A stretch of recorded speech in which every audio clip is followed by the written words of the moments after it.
Ayak ais lemon tea ni selalu aku minum. Tapi dekat sini dia jadikan ayak basuh tangan je. Saya pun terkejut. Petang tu lepas check in dekat St. Regis Langkawi, lepas settlekan kerja sikit, terus saya siap nak pergi makan malam lah. So kita akan makan malam dekat depan pantai. So nak ke pantai, kita akan lalu dekat resort punya garden. And warna view dekat garden ni buatkan rasa macam dekat alam lain. So sampai saja dekat pantai, saya terus dibawa pergi ke meja lah. Memang depan pantai tu So tenang je dekat sini, macam kita dah reserve satu pantai. So malam ni tak nak makan banyak lah. Saya request yang best seller sajalah dekat sini.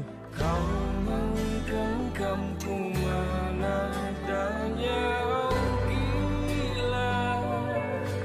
So lepas settle dinner, kita tunggu bagi dekat kawasan lobby lah untuk ke Kayu Yati, the only fine dining dekat Langkawi ni, yang mana per pax dalam RM750. So bila sampai saja, kita tengok restoran ni atas laut and kita terus masuk ke dalam. Dan dalam ni memang cantik. Dan waktu saya datang dekat sini memang tak ada orang. Rasa macam depa open tu khas untuk kita je. So jalan-jalan sambil nak cari kawasan untuk lepak, betul ada storytelling lah berkenaan architecture, landscape, view dan sejarah dekat kawasan ni. So saya lepak dulu dekat sini. Esok saya cerita berkenaan breakfast.